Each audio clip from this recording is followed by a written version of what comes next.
Bienvenidos y bienvenidas a una nueva edición de Temas y Debates con Ricardo Sosa, que se transmite de lunes a viernes de 7 a 8 de la noche por Canal 67, señal abierta de televisión a nivel nacional y los cables Tigo y Claro.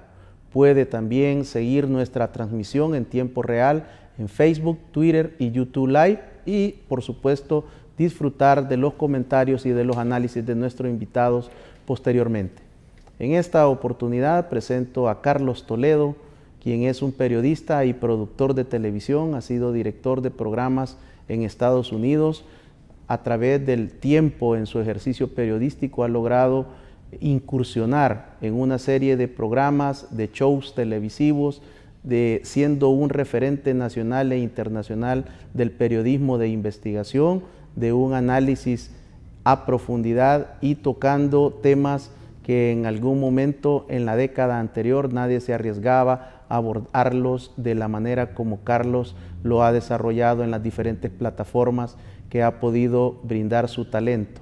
En esta oportunidad nos acompaña para poder desarrollar un análisis de diferentes actos, eventos que están sucediendo en nuestro acontecer nacional y qué mejor que el talento de un periodista para poder ilustrarnos sobre el contexto de muchos temas que él ha cubierto desde la década anterior. Carlos, bienvenido, gracias por aceptar mi invitación. Gracias, Ricardo, siempre es un placer conversar contigo porque sé que los temas los tocamos de una manera rigurosa y valiente también.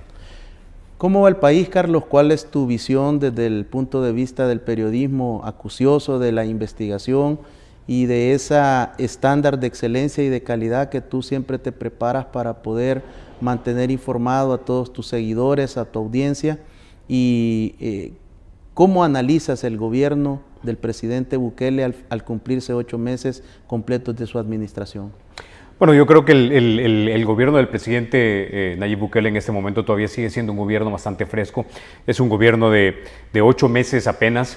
Es un gobierno del que de repente uno puede hablar sobre ciertos temas en específico y de repente no en todos los temas ha sido completamente aciertos o desaciertos. Yo creo que a grosso modo podemos decir en este primer momento que en el tema de seguridad le está yendo bastante bien al presidente Bukele. Habría que ver realmente cuáles son las razones detrás de eso, porque yo he escuchado varias ideas y algunas hipótesis, ¿no?, sobre por qué le está yendo bien al presidente Bukele en el área de seguridad. En otras áreas de repente tal vez todavía estamos viendo que nos deja todavía con más ganas de republicanismo, con más ganas de ver un presidente quizás con un mayor nivel una mayor estatura de estadista, pero digamos que en un primer momento eso es lo que puedo ver y no sé si quieres que profundicemos en algo más.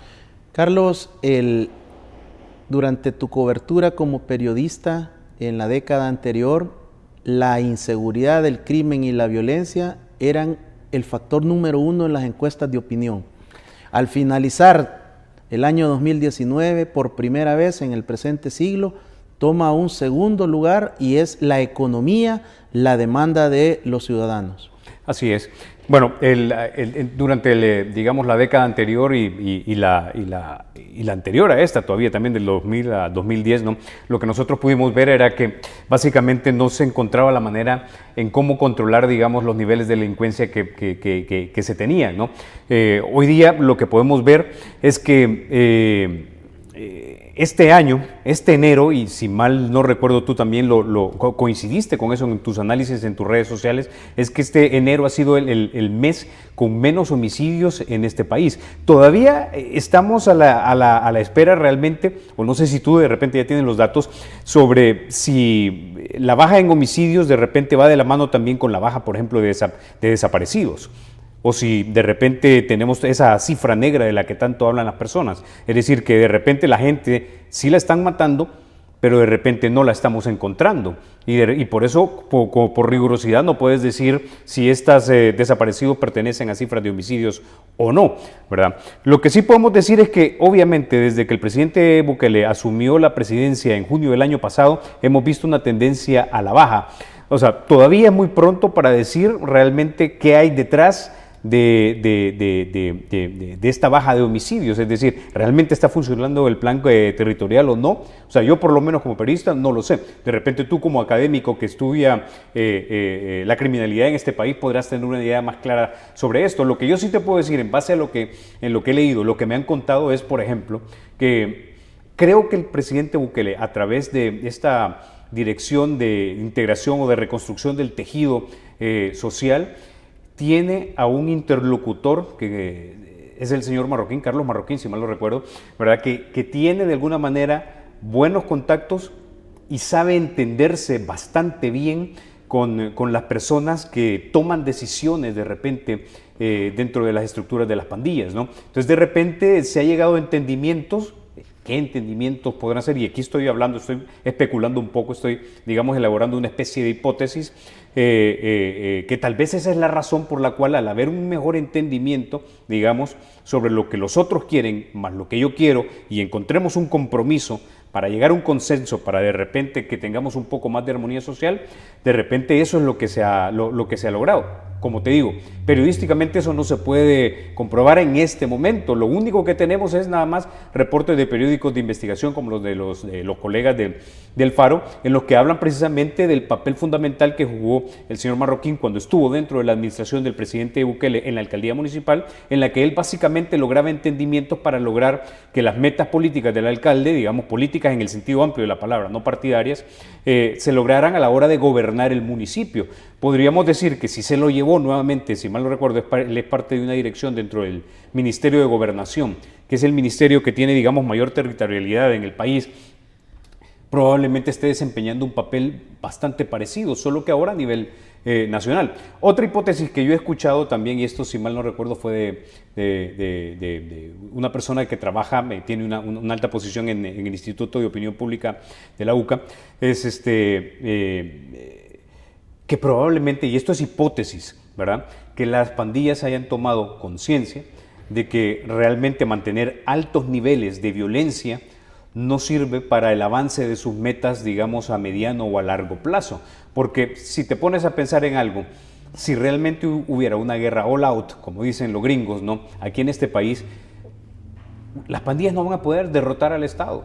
Ahorita esto ha sido una especie como de conflicto de desgaste, ¿no? O sea, se mueven de un lado para otro, eso lo hablábamos con mucha frecuencia cuando hacíamos las entrevistas en Canal 33, ¿no?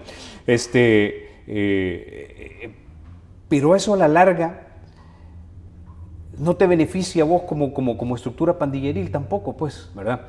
Entonces, digamos lo que de repente tal vez son como dos hipótesis que yo manejo, o sea, podría ser por un lado que el señor Marroquín está haciendo muy bien su trabajo, por el otro lado que las pandillas de repente tomaron conciencia de que la violencia no les sirve para alcanzar sus metas a mediano o largo plazo.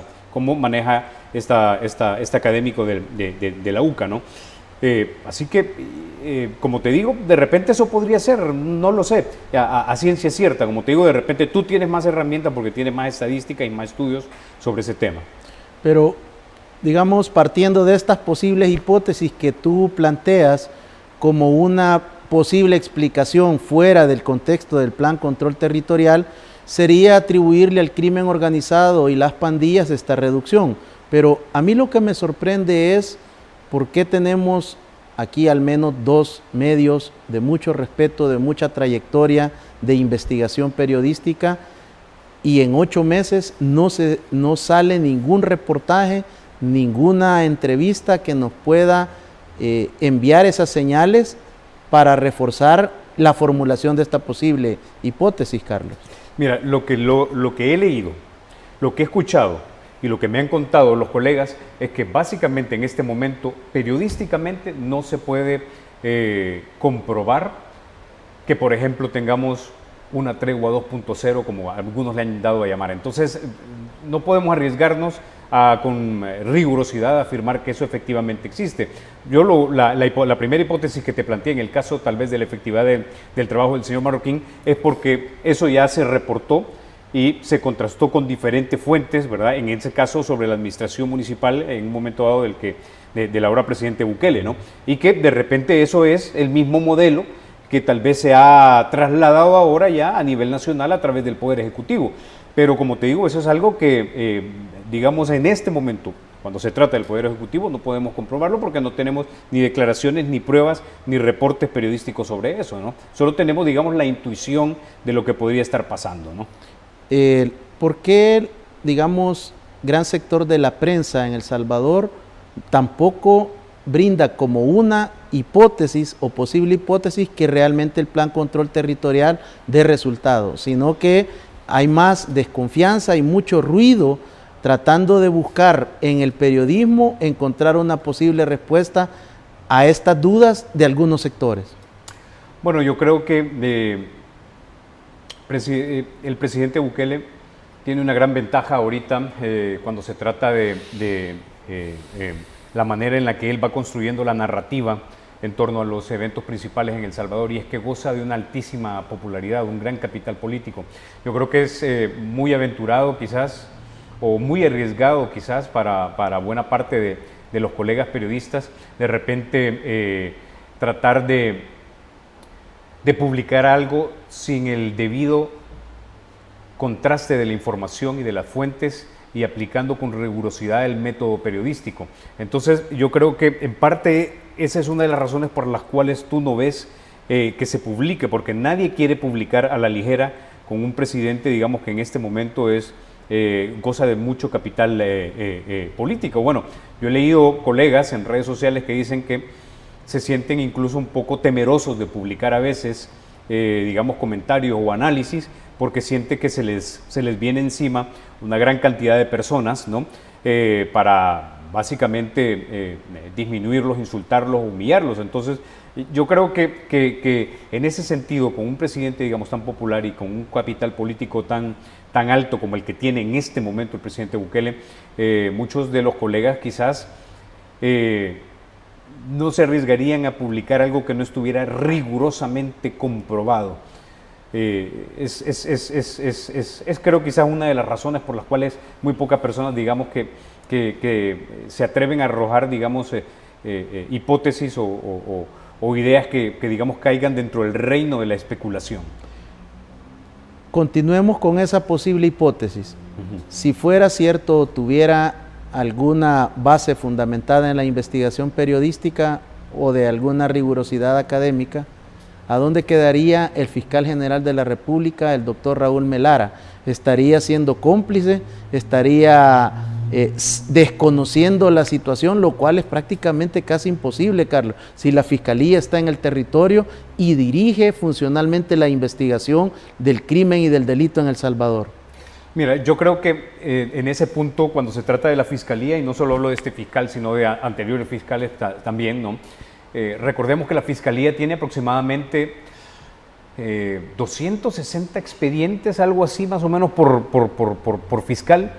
Es decir, la Fiscalía está sobrecargada de trabajo. Yo recuerdo hace mucho tiempo, hace un par de años, cuando vino Telma Aldana acá a El Salvador, la ex fiscal general de Guatemala, ella me comentaba que en Guatemala ella tenía un presupuesto del equivalente aproximadamente a $200 millones para Guatemala. Ahora imagínate la cantidad de delitos que se cometen allá, tanto como la cantidad de delitos que se cometen acá. Es decir, la labor de un fiscal tiene que ver con el dinero de alguien o con la libertad de alguien, ¿verdad? Es decir, con las propiedades de alguien. No le vas a despojar a alguien de sus propiedades o no lo vas a despojar de su libertad, que es, digamos, la medida en extremo que tiene la justicia, ¿no? Para cuando se trata de asegurarse de la justicia y de que a alguien no se le escape. Entonces, estas investigaciones no son investigaciones que tú dices, las voy a hacer en un mes, 2 meses o 3 meses. No es que agarres a alguien en flagrancia todo el tiempo. Los mismos colegas del periódico digital El Faro me han comentado a mí que hay investigaciones que le pueden tomar 6 meses, 1 año, 2 años. Son investigaciones periodísticas porque tienen que ir al campo, tienen que ir a otros países. Es decir, tienen que tener contactos, tienen que convencerlos, tienen que convencer a estas fuentes de que no lo van a delatar, etcétera. Yo intuyo que lo mismo sucede con la Fiscalía, con el agravante de que si la Fiscalía, digamos, inicia acciones contra alguien, básicamente está jugando con la vida, la libertad, la salud, la propiedad de esta persona, sus familiares sus amigos, su trabajo, su forma de vida. Entonces yo creo que, y entiendo, ¿no?, que las personas en este país quisieran que el fiscal se moviera al ritmo del shortstop en béisbol, ¿verdad? Pero no es así. O sea, el fiscal general tiene que sustentar muy bien sus acusaciones. Si el fiscal no sustenta bien sus acusaciones y la persona sale absuelta o libre, o no se reunieron los indicios suficientes siquiera para que se pasara al periodo de reunión de pruebas que se conoce como periodo de instrucción, básicamente arruinaste la vida de alguien. Es decir, lo acusaste de algo, salió en los periódicos, arruinaste a su familia, sus hijos, sus amigos, quizás solamente los que realmente sean amigos de él van a seguir siendo sus amigos, otras personas se van a distanciar, probablemente fue despedido también de su trabajo, o su empresa ya no rinde lo suficiente. Es decir, es muy, pero muy, muy delicado. Encima, como te digo, si en Guatemala tenían en aquellos hace como 3 años que vino la señora Aldana, tenían como 200 millones de dólares, y esta fiscalía creo que anda rondando como por los 65 millones de dólares, es decir, tenés una fiscalía que también carece de recursos, ¿no? Y probablemente carece también de la cantidad de personas que se necesitan para poder ir sobre cada uno de los casos que le llega. Y si tú te pones a pensar que un expediente, por más sencillo que sea un expediente, probablemente va a tener, un expediente judicial, hablo, ¿no? Va a tener, ¿qué? 500 páginas, 1000 páginas. Es decir, estamos hablando que para llenar esas 1000 páginas, o sea, necesitas de horas hombre, y horas hombre no solamente para sentarte y escribirlas, tendrías que tener horas hombre también para realizar las investigaciones. Es decir, yo creo que al fiscal hay que darle tiempo y hay que darle recursos, y las personas tienen que entender que una investigación judicial no es simplemente ir, digamos, a un X lugar y preguntar, mire, ¿quién hizo esto? O sea, tiene que ver una serie de fuentes que te corroboran la información. Y otra cosa, lo que a la luz de la opinión pública te parece un delito, no necesariamente es un delito así como está escrito. Solo tenemos que ver la reforma al Código Penal que le hicieron, por ejemplo, los diputados hace poco, para considerar que, digamos, tocar a una persona en público constituía, digamos, una agresión sexual, ¿no? ¿Verdad? Eso no era delito. Entonces la Cámara, cuando resolvió con este magistrado, la Cámara resolvió apegada a derecho. A ti o a mí, en el mundo real nos puede parecer, pero es que eso es de sentido común, sí, pero cuando se trata de la ley, no es sentido común. Una ley está escrita y redactada de tal manera que se tienen que cumplir ciertos requisitos para que se configure un delito. Y si no se configura, lo siento mucho, realmente te puede parecer un delito, legalmente no lo es. Entonces, yo creo que el fiscal, para mí, entre más tiempo se tome para sustentar sus investigaciones, mejor le va a ir al país. Carlos, ¿cuáles han sido las principales características que te deja la administración del presidente Bukele, de él como mandatario? Tú te referiste a él como estadista. ¿Y cuáles serían aquellos puntos en los cuales en estos 8 meses le has visto alguna debilidad? Bueno, mira, yo en lo personal, el presidente Bukele, y yo me guío, y mi brújula siempre ha sido el republicanismo, tú lo sabes muy bien, ¿verdad? El republicanismo que está, digamos, que tiene como una de sus condiciones tener educación cívica, ¿no? Y educación cívica que a la base de esto están, digamos, como 3 cualidades muy importantes, que son el autocontrol, la voluntad buena y la moderación, ¿verdad? ¿Por qué? Y esto es especialmente importante cuando sos presidente o funcionario en general, pero si sos el presidente todavía incluso más. Hay un artículo en la Constitución, si mal no recuerdo es el 161, que te dice, y lo voy a parafrasear porque no me lo puedo de memoria, pero habla acerca de que el presidente tiene que ser, digamos, como el armonizador en jefe también de la sociedad, ¿no? Entonces, si yo le noto, digamos, alguna área de oportunidad al señor presidente, sería básicamente en la parte del autocontrol. Es decir, uno tiene como presidente tener en cuenta que lo que diga o lo que no diga o cómo lo diga va a afectar, digamos, el ánimo del país y quizás el ánimo de buena parte de la gente que lo sigue. Es decir, es un presidente sumamente popular. Entonces yo sinceramente pensaría que ahí hay un área de oportunidad para el presidente, es decir, que se exprese como, digamos, con un poco de más moderación, ¿no? Ahora, esto hay que decirlo, el presidente tampoco es que es una burbujita dentro de un área geográfica que conocemos como la República de El Salvador. El presidente es parte de la cultura de este país y por lo tanto también es reflejo de la cultura de este país. Y precisamente nosotros no nos caracterizamos en este país por ser precisamente los más moderados y los más autocontrolados a la hora de expresarnos o conducirnos en el dominio público. Si no, hace falta ver cuando vamos en las horas pico, ¿no?, en este país, cuando hay ausencia del Estado, ver cómo se comportan los salvadoreños. Pones la vía y para pasarte a otro carril y es como que le estés diciendo al detrás, acelera y no me deje pasar. La mayor fortaleza del presidente Bukele. Yo creo que es un excelente comunicador. El presidente Bukele, si algo tiene, y de repente, y aquí estoy, digamos, yo como difiero mucho de buena parte de las personas que suelen, digamos, descalificar al presidente porque carece de un grado académico, digamos, universitario. Yo estoy en desacuerdo con eso porque, y debo decirlo, que en un momento dado de mi vida yo solía pensar así también. Si no tenías diploma académico, digamos, que no tenías las aptitudes o las actitudes, no, más bien las aptitudes, digamos, para poder salir adelante en la vida. Y yo no creo eso. Yo creo que el presidente es una persona que ha sido autodidacta.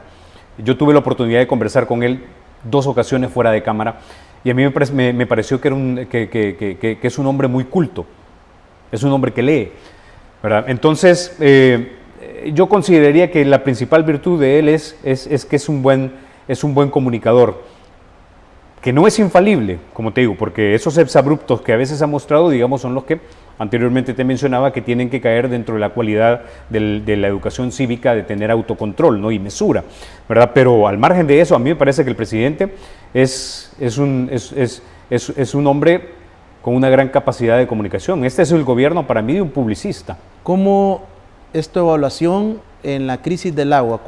¿Cómo analizas tú desde el punto de vista de la comunicación estratégica, cómo lo enfrentó? Bueno, si mal no recuerdo, el presidente no salió dando directamente declaraciones, sino que fue a través de sus funcionarios, ¿no? Pero para mí el manejo de la crisis estuvo muy, pero muy deficiente. Es decir, con el capital político que el presidente tiene, hubiese sido más fácil simplemente decir, bueno, miren, cometimos un error, pero ya lo estamos arreglando. Simplemente, o sea, la gente con el aprecio que le tiene, con el capital político que tiene, simplemente hubiera dicho, ok, bueno, el presidente se equivocó, nadie es infalible, ¿verdad? Pero lo aceptó y ahora está enmendando el error. Como lo hizo la noche en Capres, que le llama la atención a sus funcionarios, convoca a todo el gabinete ampliado, llama la atención, despacha a los que ya no tenían que seguir e informa a la nación. Exactamente, es decir, mira, la política... no todo tiene que ser controlado de manera, no sé, ceremonial, es decir, de que querés tener controlado todo. No, hay cosas que van a salir mal. Importante esta aproximación con Carlos Toledo, quien ha, entre otras facetas de periodismo, ha cubierto elecciones presidenciales en América Latina y también ha entrevistado presidentes de la República, así como su balance general en el tema de seguridad y del gobierno del presidente Nayib Bukele. Regresamos después de este corte.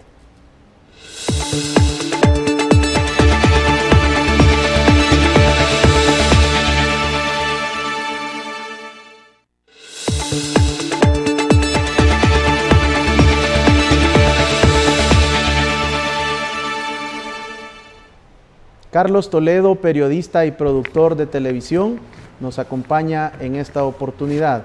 Daremos paso en este momento al informativo de la Fiscalía General de la República para que nos ubique en el contexto del siguiente tema del cual quiero la opinión de Carlos Toledo y es relacionado a la audiencia que se va a desarrollar en las próximas horas por las negociaciones, por los actos que la Fiscalía acusa a cierto número de políticos y de funcionarios y exfuncionarios en la República de El Salvador. Corre video de la Fiscalía General de la República.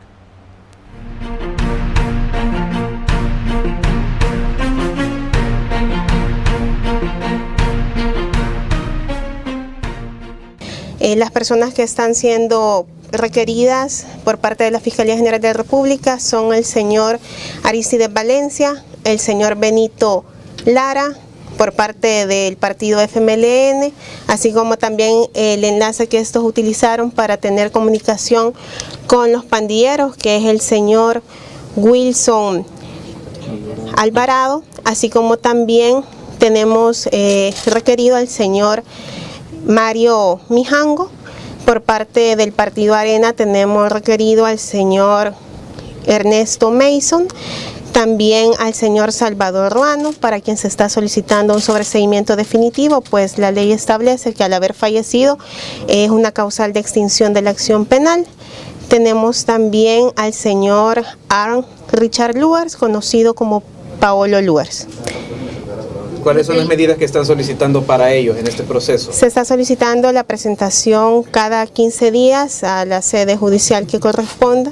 Se está solicitando también que estos eviten cualquier comunicación con miembros de organizaciones terroristas. Se está solicitando también una caución económica de $100,000. ¿Para cada uno? Para cada uno de los que están siendo acusados. ¿Y las cajas que ingresaron? Las cajas que ingresamos contienen los indicios documentales periciales y las entrevistas de los testigos con los que hemos contado en esta investigación para poder hacer las imputaciones respectivas. Preliminarmente nos han dicho que la audiencia se realizará a finales de la próxima semana, jueves o viernes. La relación de los hechos, todo inicia, como todos saben, que existió un proceso de pacificación, tregua en el periodo del presidente Mauricio Funes, en el cual los políticos se percataron de que los miembros de estructuras de pandillas tenían cierto poder para poder inclinar la balanza electoral en los comicios electorales de la siguiente campaña electoral. Es así que, siguiendo la línea de las conversaciones con los pandilleros políticos, los entonces diputados Benito Lara y Arístides Valencia se acercan a las estructuras de pandillas y les ofrecen dinero a cambio de que los pandilleros voten por la fórmula presidencial de Salvador Sánchez Serén y Óscar Ortiz, y que estos pues también les pidan a los miembros de la comunidad que voten por dicha fórmula, empleando métodos de amenazas hacia esas comunidades, así como también existieron el decomiso de deudas de las personas que habían sido identificadas como simpatizantes del Partido Arena. ¿De cuánto fue el ofrecimiento? Hubo una serie de reuniones donde ellos negociaron, tanto los miembros de la estructura pandilleriles con los dos diputados, y llegaron a la cantidad de $150,000, las cuales fueron entregadas por el exdiputado Arístides Valencia para la primera vuelta electoral.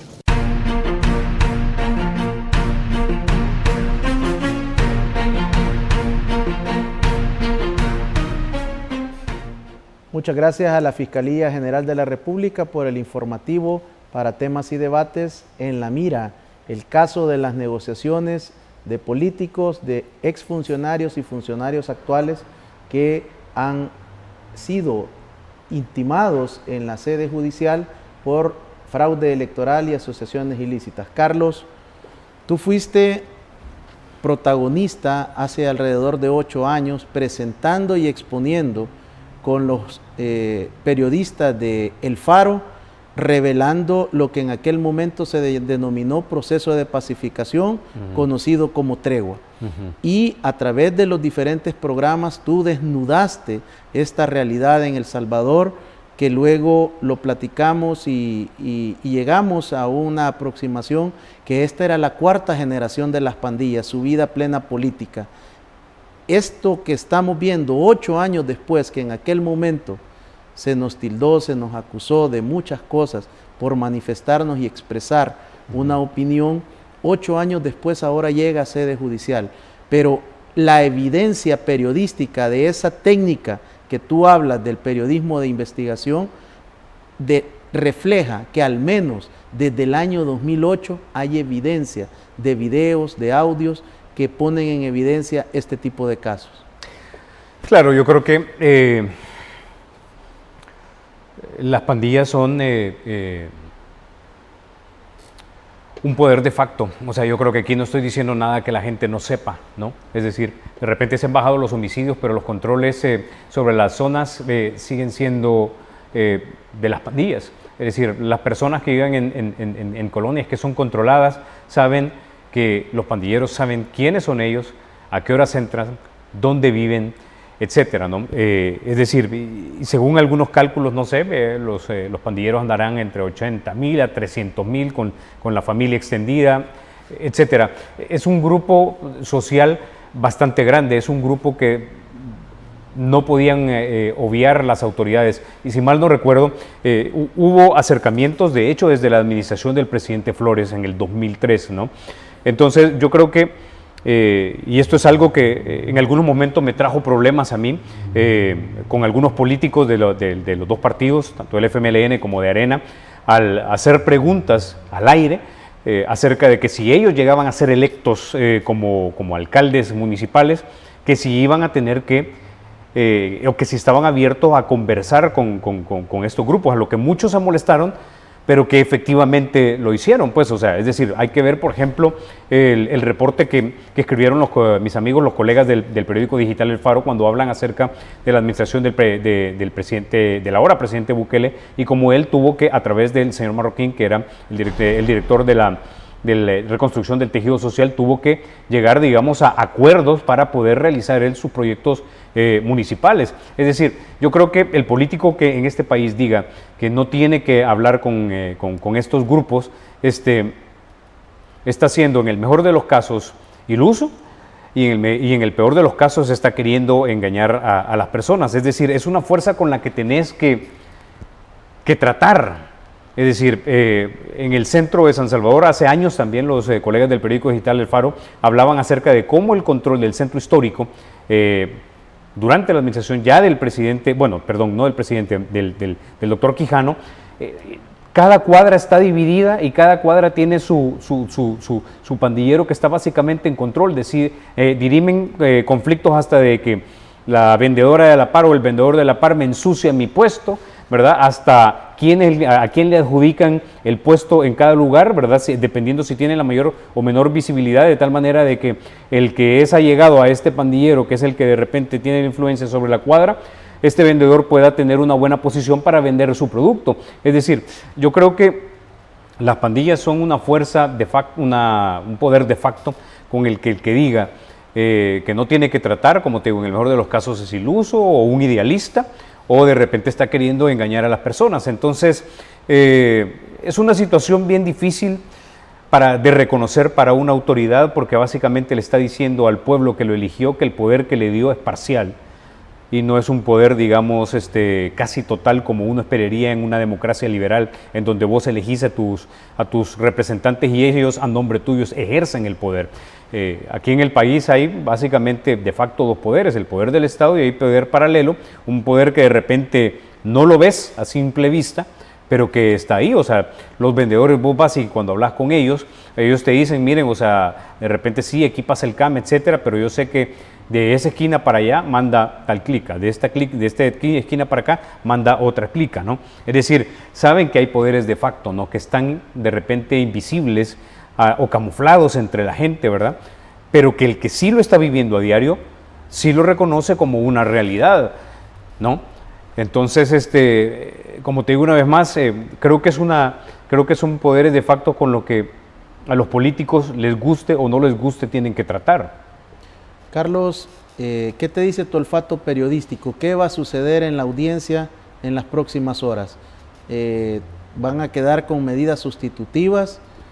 ¿Serán el juez o la jueza va a dictaminar detención provisional, arresto domiciliar? ¿Qué te dice tu olfato? ¿O va a continuar, como decían los fiscales, firmando libro cada 15 días? Pues aparentemente es así como va a quedar, con medidas sustitutivas, ¿no? Firmando cada 15 días para asegurarse, digamos, que no están fuera del país. Van a dar esa fianza de $100,000, ¿no? Y van a esperar en libertad el proceso que se les viene encima, ¿no? Que es básicamente el proceso de instrucción, porque tengo entendido que si ya pasaron por este primer proceso es porque ya fueron al juzgado de paz, ¿no? Que es el primer el primer eslabón, digamos, ¿no? en la cadena del proceso judicial. Si van al proceso de instrucción y ya están firmando y les pidieron esa fianza, es porque básicamente se están reuniendo las pruebas ya, ¿verdad? Y seguramente van a haber audiencias especiales para X o Y cosas, no sé, hasta que finalmente se lleve la audiencia de instrucción en la que se va a determinar quiénes van a juicio o a vista pública, como le llaman los abogados penales, ¿no? O no. ¿Tú ves que hay caso jurídico o hay más mediático en estas primeras horas de acusación? En las últimas horas se han presentado unos imputados que supuestamente estaban fuera del país, ya se presentaron y se espera que en la audiencia inicial se encuentren todos los imputados presentes. Bueno, mira, yo creo que a nivel mediático hay un caso, es decir, hay videos que a la gente le dicen, obvio que hicieron esta o esta negociación. Es lo que piensan las personas, es obvio, ¿no? Y es lo que hablamos acerca de lo que es la verdad real, que hay una diferencia con la verdad legal. ¿Por qué te digo eso? Porque de repente, durante el periodo de instrucción o ya en la propia audiencia de instrucción, puede ser que los abogados defensores, ¿verdad?, de los acusados encuentren razones legales que se esconden detrás de bueno, tal vez que no se esconden, pero que están implícitas, digamos, en la letra de la ley, y encuentren una avenida para excluir pruebas. Por ejemplo, el video. Yo estaba leyendo hoy un artículo en el que citaban a una abogada penalista muy conocida del oriente del país, que se llama Marcela Galeas, que decía que básicamente el video que habían dado a conocer del doctor Quijano, por ejemplo, para hablar de este caso, porque a ese particularmente ella se refería, al haber sido dado a conocer anteriormente, ¿verdad?, básicamente se había roto lo que los abogados llaman la cadena de custodia, y que por lo tanto la prueba a juicio de ella estaba viciada, ¿no? Entonces, a un ciudadano, digamos, de a pie, que no conoce de leyes, esto le puede parecer como, es un tecnicismo, es una leguleyada más. Sí, pero para los abogados, esa es una razón suficiente, de acuerdo a este abogado que te estoy citando, como para que vos podás pedir excluir esa prueba de la consideración del juez, ¿no? Y esto, digamos, tal vez viene enmarcado, y digo, no soy abogado, pero tampoco, digamos, que estoy tan ignorante de esto. Puede ser que caiga dentro de la categoría de lo que se llama el debido proceso, es decir, que se respete la posibilidad de que vos llegues a defenderte con todas, digamos, los argumentos legales posibles, y eso implica que en algún momento dado podás excluir, argumentando bajo la ley, de que una determinada prueba no puede ser admitida como prueba en contra tuya, ¿no? Entonces, como te digo, eso es bien complicado. Entonces, digamos que mediáticamente las personas que han sido acusadas, por el sentimiento de indignación y de frustración que existe en la población, estas personas, a los ojos de mucha gente en nuestro país, ya son culpables. Realmente son culpables, pero legalmente no lo sabemos. Y es que esto es algo que le tiene que quedar muy claro a la gente. En un juicio, en un tribunal, no importa lo que usted crea, lo que usted sienta, o lo que usted cree que es verdad o lo que es correcto. Lo que importa es lo que usted le pueda probar a un juez y lo que usted le pueda probar a un jurado. Eso es lo que importa. De ahí que en ocasiones tenemos personas que han sido condenadas injustamente y tenemos personas que a la luz de la opinión pública eran completamente culpables, pero que son absueltas legalmente. Carlos, el fiscal Romeo Barahona fue el primero que tuvo avisos, noticia crímenes sobre este tipo de negociaciones de políticos, de funcionarios, de actores de poder con las pandillas, no hizo nada. Luego llega el turno de Luis Martínez, ahora condenado en el sector 9 del penal La Esperanza. Douglas Arquímedes Meléndez tampoco procesó por este tema, y él buscó la salida de irse por más que todo las violaciones a la ley penitenciaria. El doctor Raúl Melara está siendo valiente, está rompiendo el esquema y decide procesar a este primer grupo, que son de las elecciones presidenciales del periodo del 2014, ¿Qué opinión te merece la acción del fiscal general de la República, el doctor Melara? Pues, digamos que la primera impresión que me da, no lo conozco personalmente, pero por, digamos, referencias que tengo de personas que sí lo conocen, es un profesional mesurado y riguroso. Es decir, yo recuerdo cuando asumió, lo desacreditaban por haber sido, digamos, en un momento dado simpatizante del candidato Carlos Calleja del Partido Arena. Pero la experiencia a mí me ha dicho que la opinión pública, especialmente El Salvador, al estar siempre permeada por aquella frustración e indignación, siempre suelen ver algo siniestro detrás de algo. Y a veces simplemente eso algo siniestro que ellos piensan está detrás de algo, no siempre es así. Entonces yo, desde un primer momento, le di el beneficio de la duda al señor fiscal, por lo que me habían dicho. Decía, es un hombre mesurado y es un hombre riguroso, que no va a dar paso sin guarache, como dicen los mexicanos, ¿verdad? Entonces, recuerdo cuando se abrió, digamos, este proceso en contra del expresidente de la Asamblea, el señor Sigfrido Reyes, dijeron, lo que pasa es que es del FMLN, ¿y dónde está Ernesto Mason? ¿Y dónde está no sé quién? ¿Y dónde está Quijano? Eventualmente ha ido abriendo los procesos en contra de estas personas también, ¿no? ¿Verdad? Lo que yo veo es un profesional que si va a tomar en serio la acusación contra estas personas que no son, digamos, ciudadanos comunes y corrientes en el sentido, digamos, legal de la palabra, sino que no son ciudadanos comunes y corrientes en el sentido real de la palabra. ¿Por qué? Porque han sido personas influyentes, pertenecientes a círculos de influencia, han estado muy cercanos al poder, ¿verdad? Son personas que tienen redes de poder a su alrededor, o sea, no vamos a decir que solamente es Ernesto Mason, alrededor del alcalde de la capital deben haber muchas personas, alrededor del alcalde, perdón, del doctor Quijano deben haber muchas personas, alrededor del señor Sigfrido Reyes deben haber muchas personas, muchos intereses. Es decir, tú no te vas a mover, digamos, a acusar penalmente, y como dijimos anteriormente, cuando vos acusas penalmente a alguien, estás teniendo que ver con la vida de la persona, la libertad de la persona, la salud de la persona y las propiedades de esta persona. No te vas a mover en contra de una persona así si realmente no tenés un caso bien sustentado. Por eso es que digo yo que este fiscal es un fiscal valiente, pues, porque básicamente ha agarrado, digamos, a elementos de dos círculos de poder distintos, por decirlo así, ¿no? Uno, el partido que estuvo en el poder durante 20 años, que es Arena. El señor Mason fue vicepresidente de ideología. No cualquier persona es vicepresidente de Arena en ideología. Y por el otro lado tenés a quien fue un influyente, digamos, presidente de la Asamblea Legislativa y también miembro prominente del partido FMLN. Entonces yo creo que... Dos exministros. Es decir, yo creo que...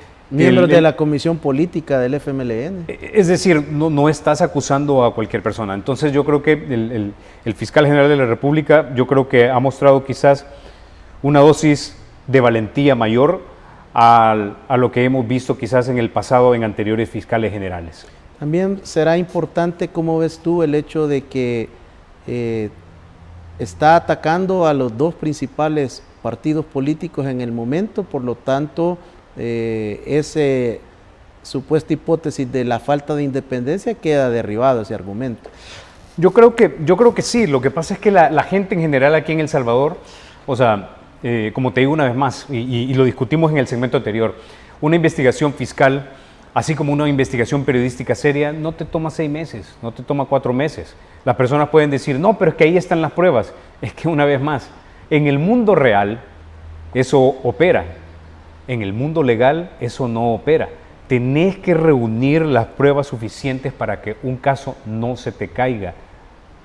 En un video, por ejemplo, analizás quiénes estaban, cuál fue la inflexión de la voz de repente, qué verbos utilizaron a la hora de hablar para ver si esos verbos te denotan el significado de algo que pueda ser, digamos, asociado al texto de la ley.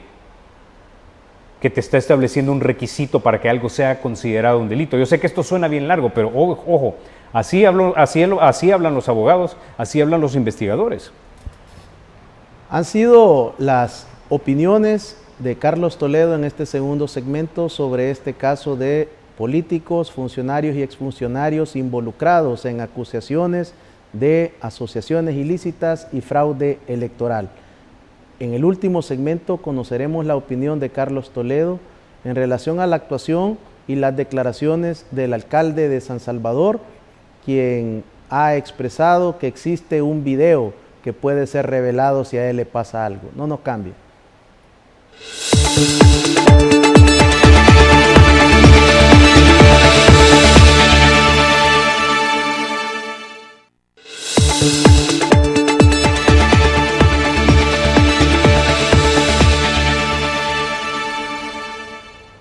Carlos Toledo, periodista y productor de televisión, en esta oportunidad en Temas y Debates. Carlos, el actual alcalde de la ciudad capital de San Salvador, se presenta a ser intimado en el juzgado y brinda declaraciones a los medios y dice que tiene un video que va a ser revelado post-mortem. Si a él le llega a suceder algo, sale el video y se conocerá la verdad. ¿Cuál es tu opinión de estas declaraciones? Bueno, la verdad es que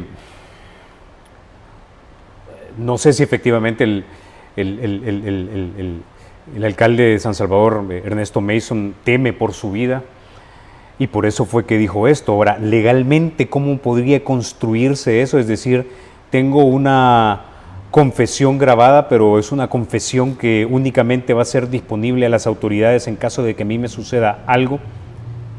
Y no sé si eso lleva implícito el hecho de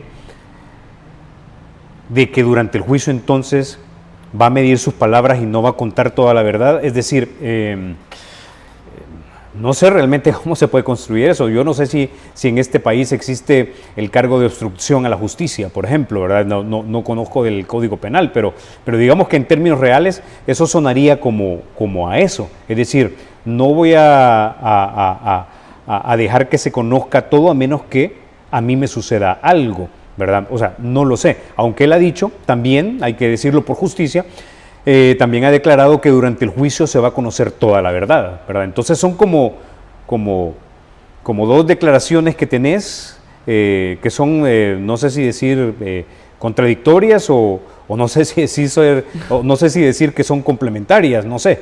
Pero ese sería el único imputado que prácticamente ha quedado grabado, que ha reconocido y ha aceptado las reuniones, sale con el pante de billetes que prácticamente casi que le cubre el rostro y que manifiesta pues que él va a decir todo, pero si no lo matan y si le llega a suceder algo, ahí queda el video. Creo que es muy lamentable el nivel de la actuación que le brindaron los políticos, cierto grupo de políticos a las pandillas para ser los verdaderos actores políticos y, como tú le llamas, actores de facto con un poder que puede inclinar la balanza electoral partidaria a favor de uno o en contra de otro.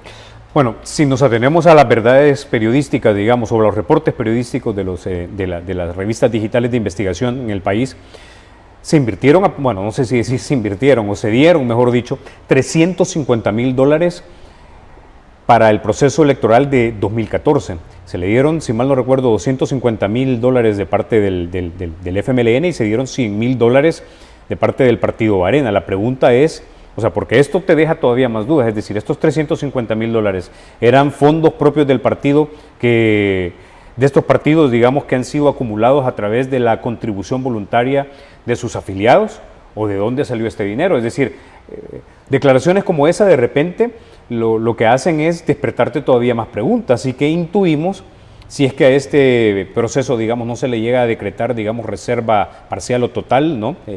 En este momento tengo entendido que no la hay, ¿verdad? Vamos a conocer entonces quiénes son los que de repente proporcionaron el dinero. Es decir, estas declaraciones también del señor alcalde te dan a entender que hay otros involucrados que de repente todavía no han sido nombrados. ¿Por qué debería de tener reserva este caso si en la operación Cuscatlán, donde el criteriado Noé brinda estas declaraciones que llevan a la Fiscalía a generar los cargos en sede judicial, y los 425 miembros de las estructuras criminales estaban siendo acusados por asociaciones ilícitas y detenidos en prisión? Bueno, lo que pasa es que este es un caso de alto perfil y que tiene el potencial de generar un gran impacto, digamos, especialmente político, partidario, probablemente tanto para actuales funcionarios como para exfuncionarios que, y esto cae dentro del reino de la especulación, lo acepto, podrían generarse presiones para que se decrete o se pide, o para que se pida la reserva al caso. O sea, si hay alguna razón legal para eso o no, no lo sé, pero nosotros sabemos en este país que hay muchas cosas que están escritas en la ley que no necesariamente se cumplen. ¿Qué esperas tú de este caso? ¿Puede, entre las audiencias, la vista pública y los recursos, puede llevar entre 2 a 3 años al menos para conocer el final? Bueno, yo lo que esperaría es quizás como primera enseñanza, digamos, moral, o no sé si decir enseñanza moral, como una enseñanza de carácter práctico o moraleja para los políticos, es decir, que actúen con honestidad. Es decir, uno de los 2 delitos, digamos, de los cuales se les está acusando a estas personas es el de fraude electoral. Es decir, la ley en el Código Penal, y la voy a parafrasear aquí, es bien explícita, es decir, casi que no te da oportunidad para que vos querás interpretarla, y te dice: el que quiera básicamente efectuar un proceso electoral a través, digamos, del pago o a través de especies o de dinero en efectivo para buscar que voten por ti o porque no voten por el contrario, para que la gente se quede en casa, eso básicamente es un fraude electoral. Entonces, yo creo que esto queda, digamos, como una lección para todos los políticos para que no negocien con grupos que están considerados fuera de la ley, como son las pandillas, para que influencien algo que es tan sagrado y vital en una república, que es la libre elección de los funcionarios que te van a representar para ejercer el poder, especialmente si lo estás haciendo a cambio de: miren, les vamos a ayudar como un grupo de interés especial para que en ese sentido ustedes no maten o no extorsionen. O sea, yo creo que eso es, si bien es cierto en términos reales, una negociación que se podría dar, no es una negociación que se debería de dar. Es decir, no tenés por qué estarle diciendo a alguien: te voy a pagar para que a futuro no delincas y a cambio de eso te voy a poner una tienda o te voy a ayudar con programas de rehabilitación, etcétera, ¿no? Es algo real, pero es algo que para mí éticamente no cabe dentro del deber ser. Bueno, estaremos pendientes de tus redes sociales porque sabemos que estás muy activo brindando la cobertura, el análisis y el balance. Quiero agradecerte el aceptar mi invitación y vamos a seguir requiriendo de tus comentarios, de tus análisis periodísticos con diferentes temas. Bueno, gracias Ricardo, como siempre un placer, y gracias a ustedes amigos que nos han acompañado también aquí en este programa tuyo, Ricardo. Ha sido Carlos Toledo, periodista y productor de televisión, quien nos ha brindado su opinión sobre diferentes temas en el país. Gracias por su sintonía, bendiciones.